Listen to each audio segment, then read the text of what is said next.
For decades, the Galactic War had been a slow, suffocating bleed.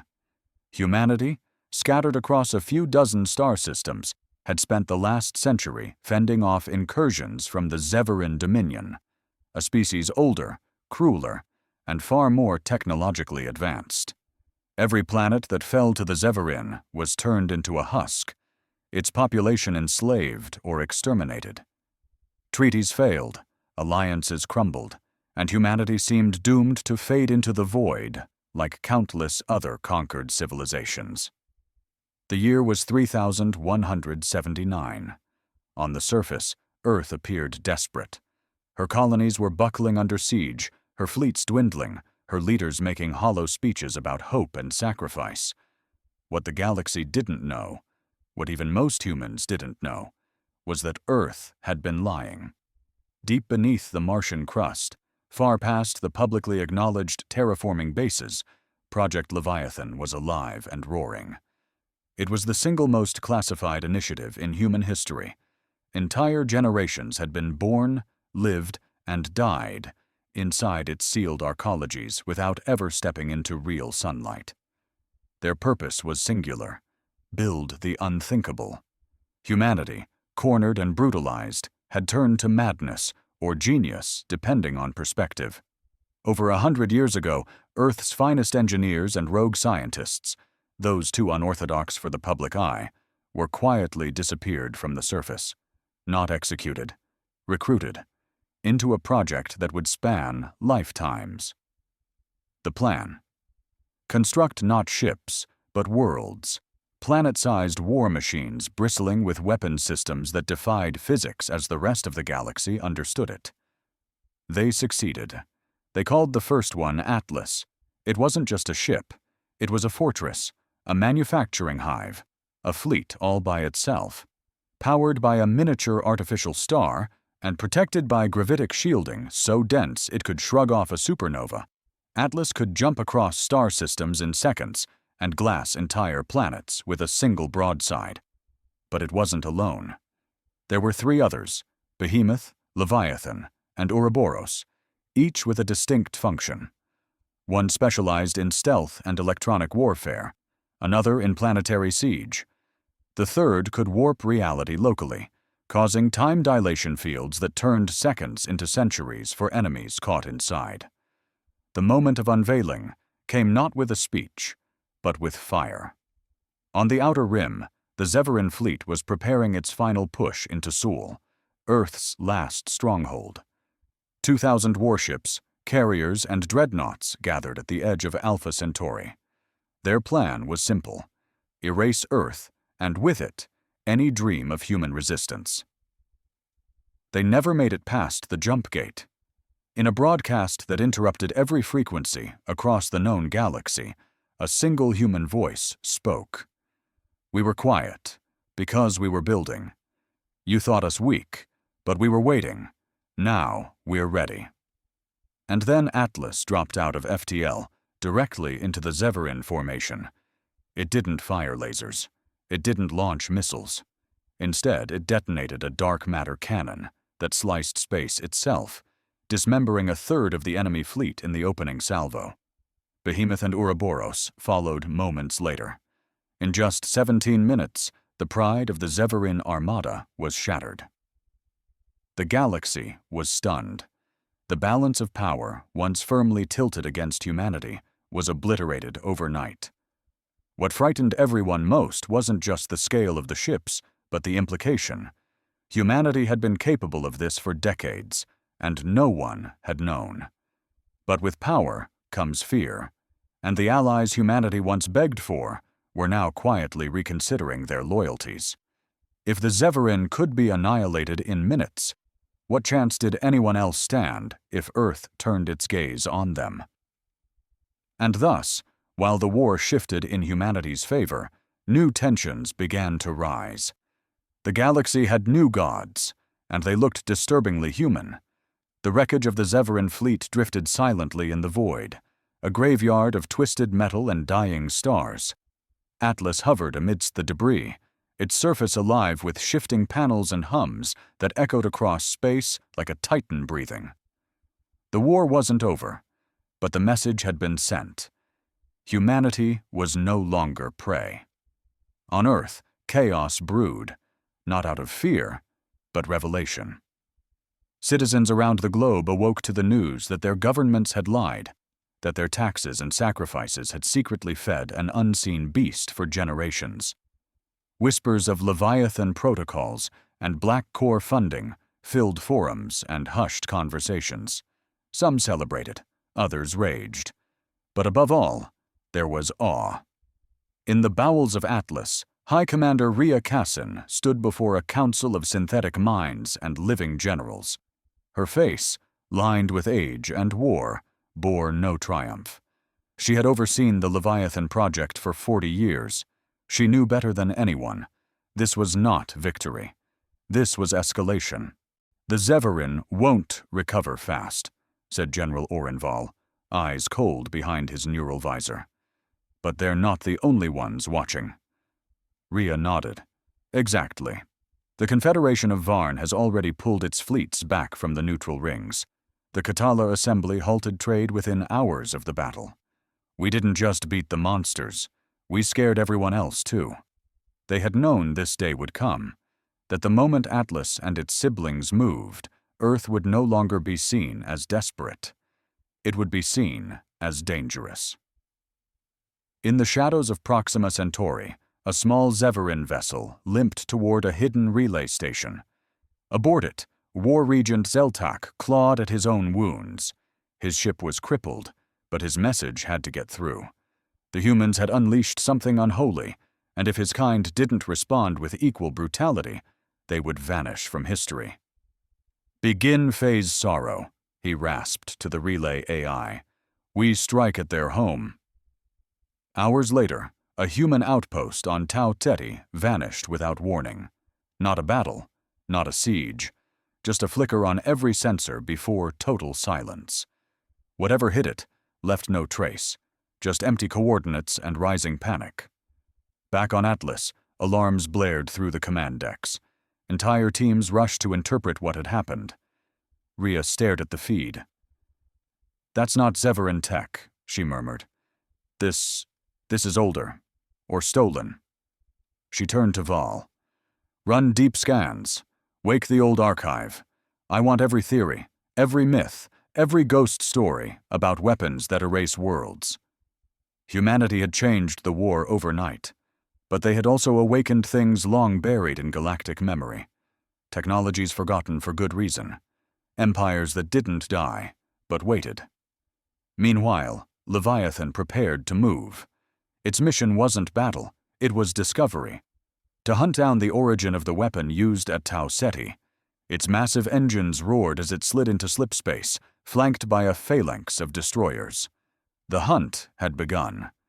And across distant stars, a coalition was quietly forming, not of mercy, but fear. The galactic powers had seen the edge of human wrath and realized the universe wasn't big enough to feel safe anymore. If humanity could build worlds into weapons, what else were they hiding? On Earth, civil unrest surged. Conspiracy theorists turned prophets overnight, and a new phrase began circulating on the darknets and pirate transmissions. Gods of flesh and iron. Not everyone believed humanity should win. Not everyone thought they deserved to. And somewhere, in the cold of deep space, something ancient stirred. Something that had waited for war on this scale.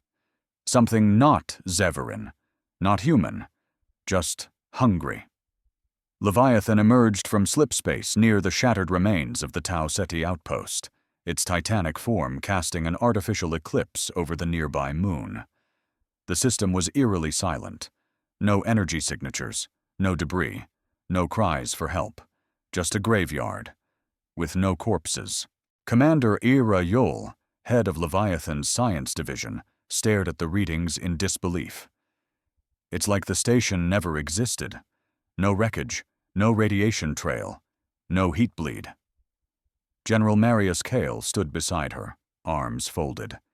He was a soldier born on Titan, forged in ice and hardship. "Erasure tech?" he asked bluntly. Yol shook her head. This goes beyond that. Even erasure weapons leave subatomic scars. It's like time itself was peeled away. Leviathan's scanners reached deeper, and that's when they found it. A ripple, faint and subtle, at the edge of the system. It wasn't a signal, not in the traditional sense.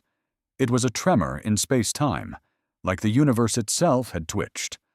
A call, or a response. Back on Atlas, Rhea Kassan convened a black session with the AI core, the cluster of sentient artificial minds grown during the Leviathan project. They were not human, but they were loyal. For now. "Show me the myth index," she commanded. The core responded, its voice like layered whispers. "Myths are not facts." "I'm not here for facts," Rhea said sharply. "I'm here for warnings." The myth index was a forbidden archive, hidden even from most military sectors. It contained legends, stories dismissed as superstition, alien species that erased timelines, machines that consumed memory itself, civilizations that never fell in battle because they were forgotten before the war even began. One entry stood out, dated thousands of years before humanity's first jump gate. The Silence Epoch. A time when entire galactic sectors went dark. Theories ranged from plague to black hole clusters. But one pattern remained constant. Every vanished system had displayed unusual FTL anomalies before disappearing. Anomalies like the one Leviathan had just found. And worse, the index linked those events to a single symbol, one eerily similar to the pattern Leviathan had recorded in Tau Ceti space. Rhea paled. This wasn't just a new weapon. This was an old enemy, one ancient civilizations had tried to forget. Meanwhile, the Zeveran regent Zeltak had reached his homeworld. Scarred and humiliated, he stood before the High Triumvirate, presenting Leviathan's attack footage and the new threat at Tau Ceti. His voice shook with fury. "They've made the galaxy unstable," he hissed. "Even if we destroy them, we'll be the next target. We need unity." The Triumvirate laughed, but it was hollow. They had seen the footage. They knew. Earth was no longer a wounded deer. It was a lion, teeth bared. Unbeknownst to them, their transmission was intercepted. In a small secretive station orbiting Saturn's dark side, a figure in black robes watched the feed with interest. She was a member of the Orion Veil, a shadow organization older than Earth's space age. Her eyes were filled with something far colder than fear. "They've triggered the silence," she whispered. And then she turned to her team. "Prepare the Ark. It's time we remember what was erased." On Leviathan, deep in its Warcore vault, engineers gathered around the anomaly logs. One young analyst, a woman named Thera Lynn, stared at the waveform and frowned. "This isn't random," she muttered. "It's structured. It's language." Kyle approached. "What kind of language?" She looked up, pale. "One older than stars." Before anyone could respond, alarms shrieked. In the observation deck, the void itself had started to shift. Like a reflection in water, the stars bent, warping into patterns that made no sense to human minds. Something was coming. Not Zeveran, not Confederation, something else. And Leviathan was alone. The stars twisted into a spiral that pulsed with colors no human eye could fully interpret. On Leviathan's observation deck, everyone stood frozen, their minds recoiling from the unnatural sight. Even the ship's artificial systems began glitching, visual feeds warped, sound echoes looped nonsensically, and entire sensor arrays shut down as if refusing to comprehend what they were seeing. Thera Lynn's voice was a whisper among the chaos. "It's not just a signal. It's looking back." General Kale didn't hesitate.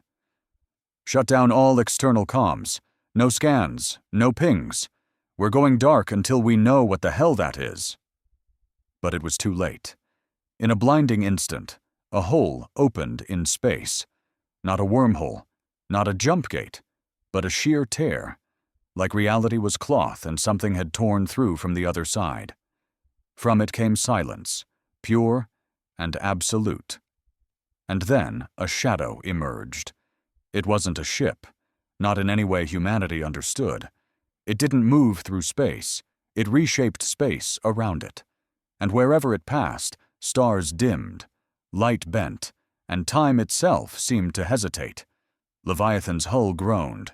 The ship, designed to endure neutron star pressure and hypernova shockwaves, trembled like it was in the grip of something that didn't believe in physics. On the bridge, the lights flickered as gravity buckled. Thera screamed, clutching her head. "It's thinking at us." Across the systems, crew members collapsed. Some convulsed, others simply stopped moving. No wounds, no signs of trauma, just lifeless, as if their souls had been unplugged. Kyle grabbed Thera by the shoulders. "Can we fight it?" Tears streamed down her face.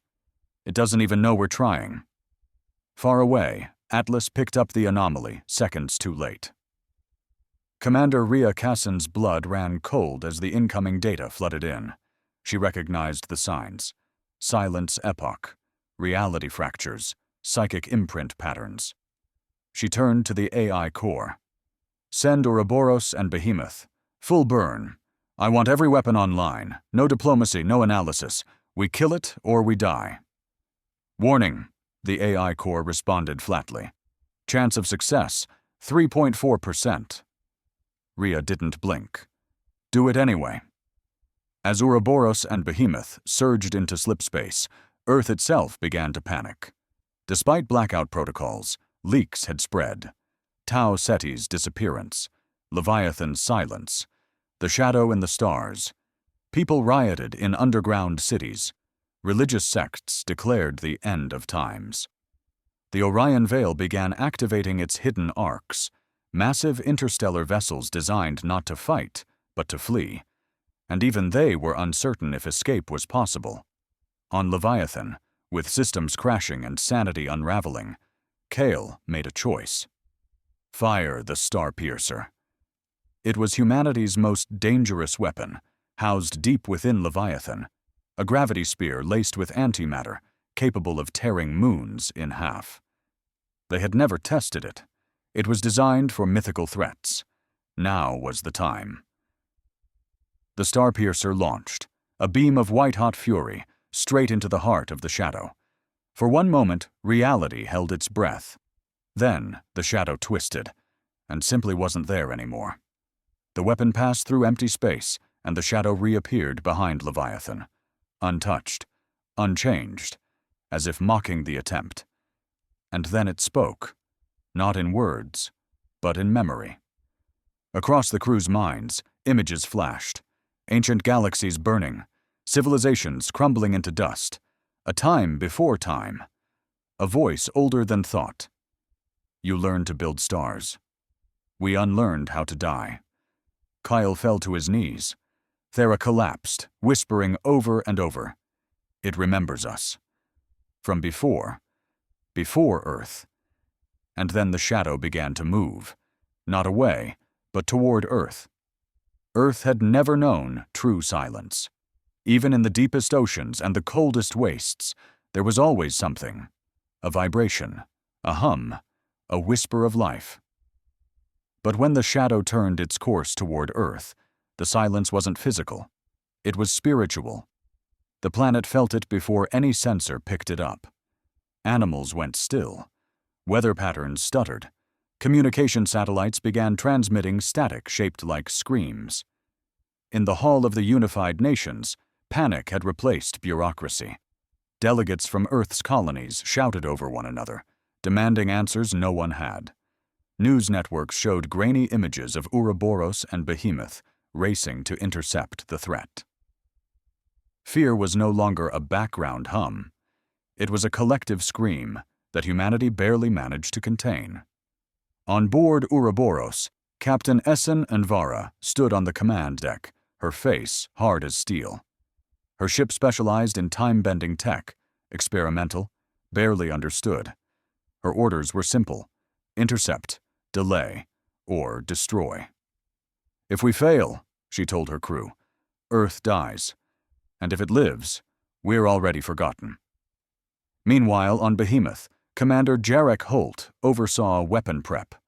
His ship was the blunt hammer of the Leviathan class, massive, heavily armored, and packed with enough firepower to break a planet in half. "We don't retreat. We don't reason," he growled. "We erase this thing from the stars." As both Titanic vessels approached the anomaly, they saw Leviathan drifting, damaged but intact. Barely. Its hull was cracked open like an egg. Power readings were erratic. Life signs minimal. General Kale and Thera Lynn had survived, barely, thanks to the isolation chamber in the Starpiercer core. But most of the crew were gone. Not dead. Gone. No bodies. No signals. Just absence. Thera's voice was hoarse as she transmitted a final warning. "It doesn't kill like we understand. It unmakes. Be ready for that." The shadow, for its part, had not slowed. As it approached Earth, it sent no threat, made no demands. It did not acknowledge the fleets mustering in orbit. It moved like a force of nature, inevitable, indifferent. Then, for the first time, it responded. Across every human mind, it whispered, "You built your gods in metal and flame. We were there when stars learned to burn. You are echoes of us, and echoes must fade." And then it pushed, not with force, but with thought. Across Earth, people collapsed. Millions, swept by a wave of ancient memory. Dreams from other lives. Suns that had never existed. Cities that rose and fell before the Milky Way had even spun once. And one clear image. Humanity, kneeling, forgotten, beneath alien skies. But humanity was not built for surrender. Ouroboros acted first. It deployed its chrono rift, bending time around the shadow, trapping it in a localized loop.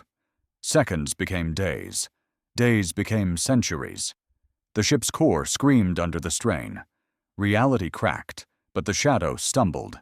For the first time, it paused. Then Behemoth struck. All its cannons fired in perfect synchronization. Hyperkinetic slugs, singularity grenades, a nova pulse, a full payload meant for wiping out rogue planetoids. Space lit up like a supernova, and in that instant, it worked. The shadow shrieked, a noise that wasn't sound but a distortion in existence. Part of it tore.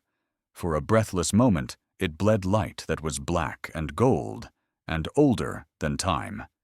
Ouroboros collapsed seconds later, its systems fried by the paradox backlash.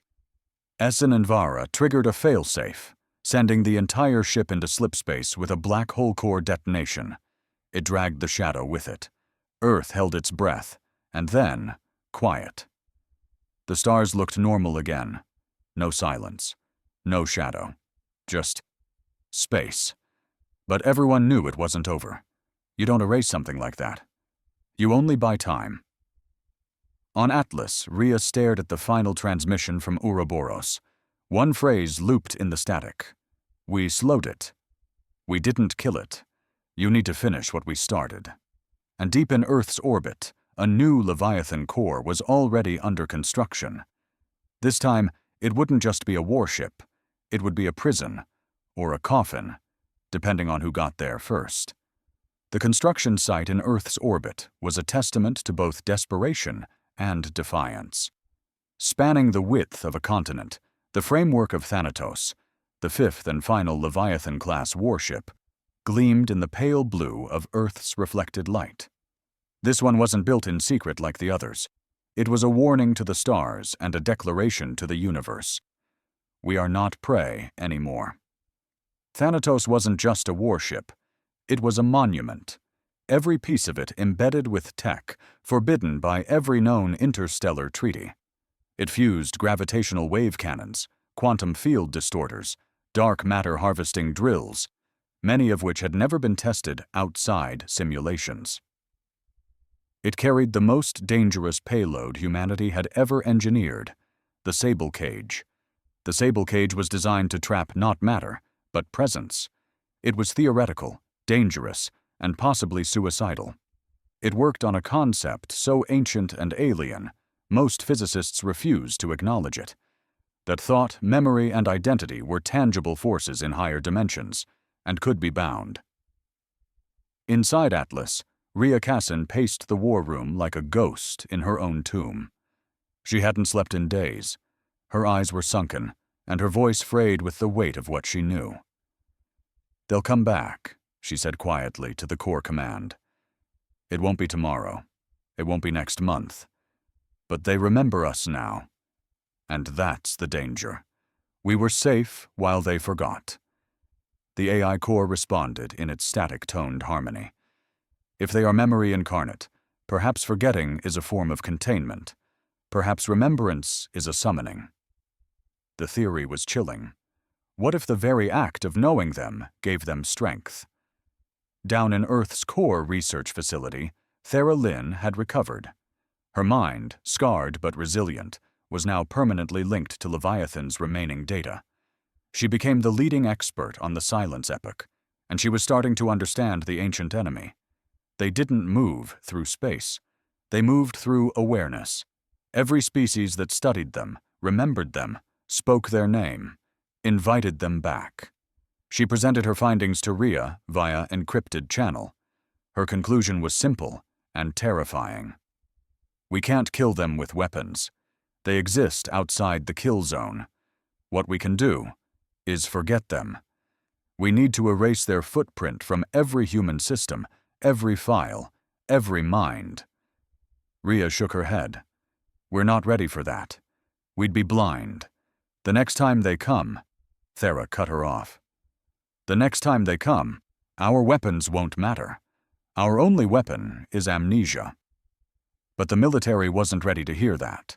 Thanatos kept growing. It would be ready in 4 months, maybe less. Elsewhere, civil war began brewing. The truth about the shadow had spread too far. On Earth, extremist sects emerged. Some worshipped the entity, calling it the Returner. Others claimed Thanatos was a provocation, that humanity had invited annihilation by building gods out of steel. Attacks on Thanatos construction vessels began. Suicide bombers, saboteurs. One crew of engineers vanished entirely. Their ship found adrift with a single message scorched into its hull.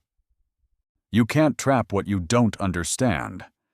Meanwhile, a rogue signal pierced the heliopause, an old Zeveran channel thought dead. It was distorted, corrupted, but unmistakable. They came for us too. Not just Earth. We didn't summon them. You did. Panic returned. Rhea called an emergency summit. The Leviathan fleet was crippled. Ouroboros was gone. Behemoth limped through dry dock. Atlas was the only one fully functional, if the enemy came back before Thanatos was ready. Thera made her move.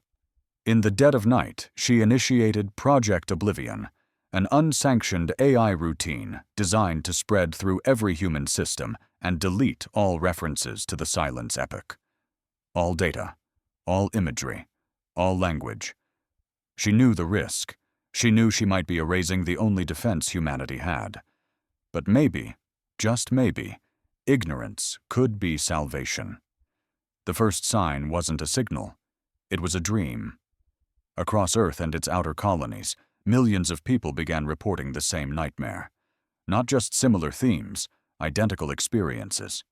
A towering black spiral rotating in a crimson sky, cities melting like wax, and a whisper that echoed without sound. You remembered. Scientists called it a mass psychogenic event. Religious factions called it a prophecy. But Thera Lynn knew better. Project Oblivion had failed. Some part of the knowledge had slipped through. Someone, somewhere had said too much, written too much, and now they were coming back. Worse, Thanatos was not ready. Half its systems were still offline. The sable cage hadn't stabilized, and the core AI, meant to coordinate humanity's final stand, was still learning what it meant to command an extinction-class weapon. Rhea Cassin stared at the fractured sensor data. The anomaly had reappeared, not near Earth, but at the edge of the Andromeda Transit Corridor. That was over 400 light-years away.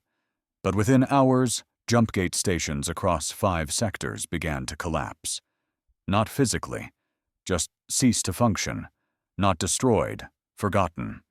Entire colonies began to vanish from maps, from memories, logs deleted. People calling home to families that swore they never existed. One by one, human outposts were being plucked from time itself. Theralyn sent one final message to Rhea before disappearing from all systems. It's not about fighting. It's about containment. Thanatos must be bait, not a cage. Let them believe we remember. Draw them in, and then forget them forever. And then she was gone. Not dead. Not hiding. Just erased. Rhea slammed her fist on the console. Begin immediate activation of Thanatos. AI or not. Ready or not. We go now. Atlas deployed its emergency FTL grid to ferry Thanatos into position. The massive structure groaned as its half-finished systems whined under stress. Engineers worked in real time, some patching systems with duct tape and raw code.